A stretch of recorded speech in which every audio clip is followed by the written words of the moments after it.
The following is a fan-based discussion. All properties discussed are property of Toei Inc., Bandai, Hasbro, and Subaru Productions.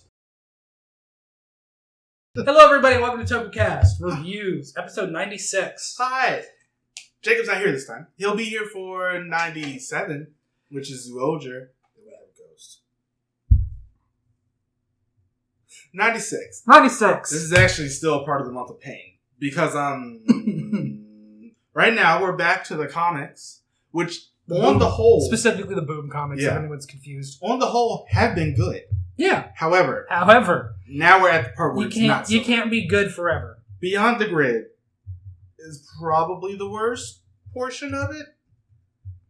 It's really not that great. It was helmed by a new writer who was dealing with characters who she didn't really know. Cam. We're actually just going to straight up go into this.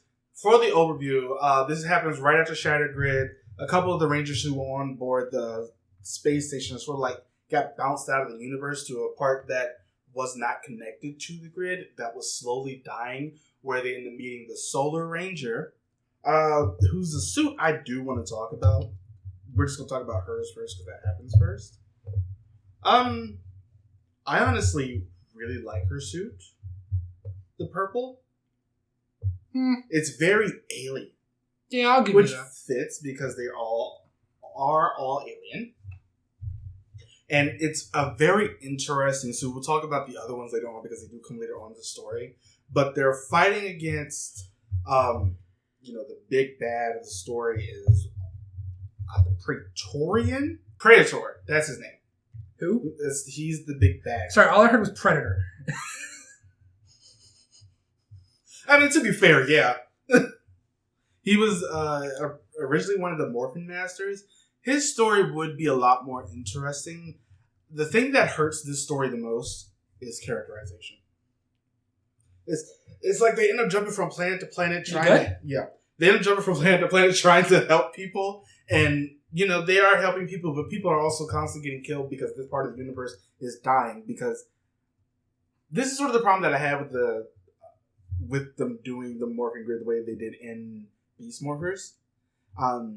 Because it wasn't solidified there. It's solidified a lot better here.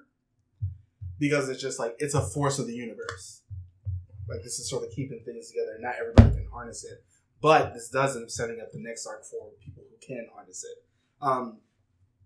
It's still very weak, though. It's like, I wanted the story to be better. The problem with this story is that what it followed was so, it was so good. And so we're already in that mindset of it's not going to be as good. Which is sort of the same. I mean, you can say that for a lot of things that follow something that should be popular. Right. But then you have, I'm just saying that's one of the factors. Yeah. The other factor is that the writer did not understand the characters. Mm-hmm. And that and all the faults with it on its own just compile into a big vat of melting pot of disappointment. Mm-hmm.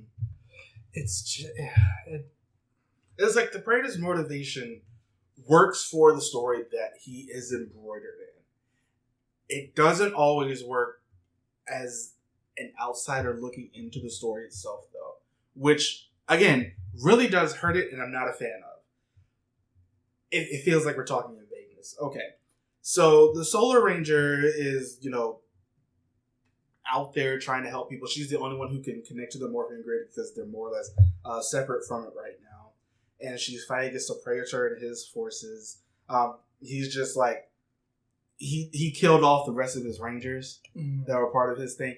I really actually do like his story. However, it feels a bit weak. And this could be just like you said, because of the fact that we're coming off alternate Evil Tommy and going to someone who's a bit more unknown, it's not helping him. And it makes me sad. I don't want to speak in vague generalities here. I really don't want to do that because it's not fair to the Beyond the Grid story itself. I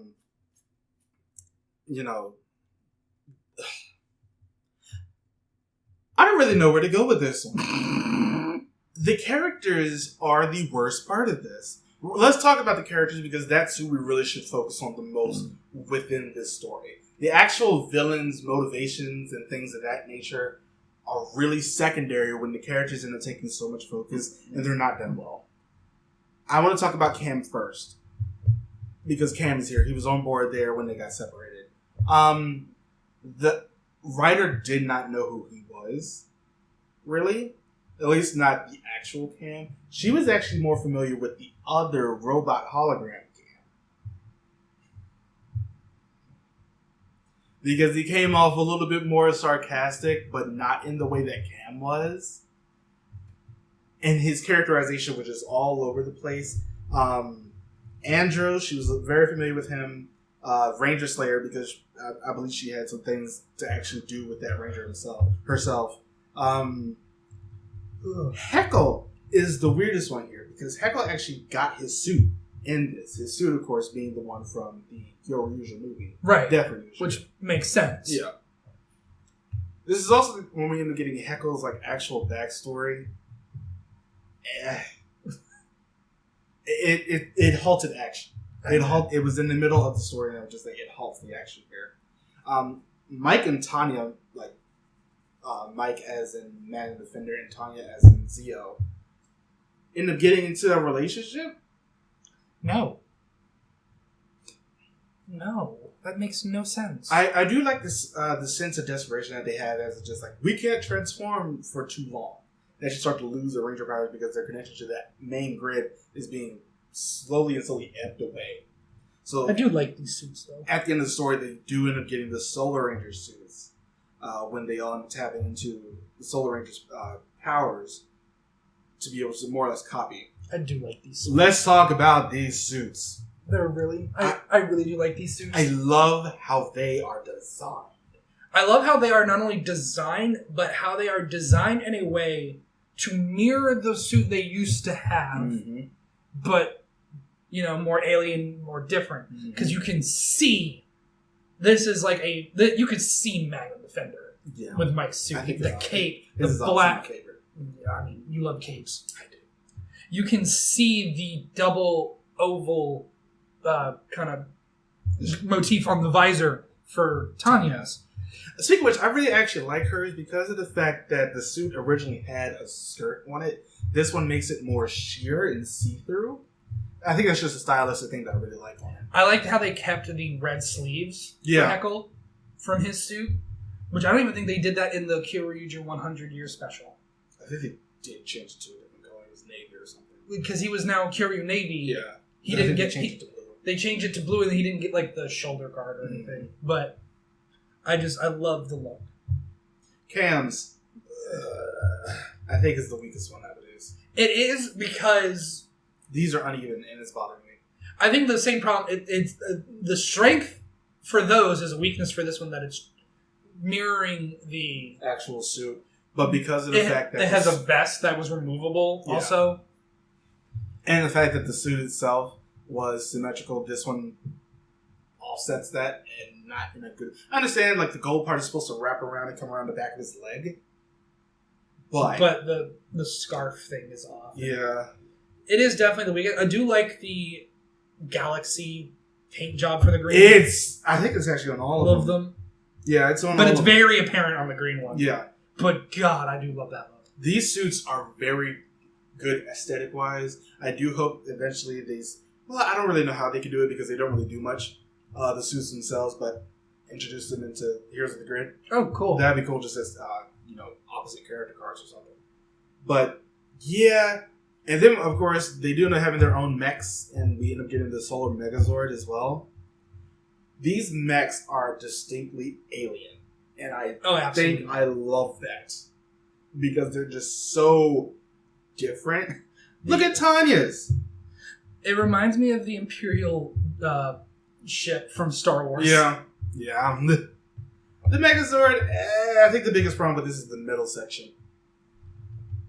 I think my biggest problem is that you really can't tell... Where the parts are? Yeah, it's all black and gold mainly. And they do have some splashes of color, but I think that middle section with it being tube. Yeah, I'll give you that. Yeah. I just think that it doesn't look like a Megazord. It looks like a Gundam reject. Or something from Code Geass. Or something from China. Actually, yeah, Code Geass. I wasn't going to say Evangelion, but that doesn't really work as well. No, because they're so skinny. Yeah. Maybe Transformers. Maybe. But it doesn't look like a Megazord. It doesn't look like the right kind of mech. Yeah. And there are different kinds. Yeah, there really are. Yeah, this story, I just wanted it to be overall better, and because of the fact that the characters end up taking the forefront of them going out there and helping people, but these aren't the characters that you know and that really shows up the most in Cam, just where his priorities lie. And I do like the fact that they end up giving the Solar Ranger just some things like, I have to worry about this. Because this is actually my world, this isn't yours. You shouldn't have to fight. Yeah. And I like the fact that they gave that to her, but on the whole, the story, shut. The story just sort of, after a little bit, and that hurts it. It makes me sad. Really don't have a lot to say about Beyond the Grid. It's the weakest, and it's sad. It's not so much sad. It's not so much sad that this is actually sort of where we're going to end up having to stop, maybe, depending on... You mean with comic book reviews? Actually, no. By the time you're getting around to the next one, it should be Beyond the Grid. Not Beyond the Grid. Necessary Evil should be over. And that arc is amazing. So...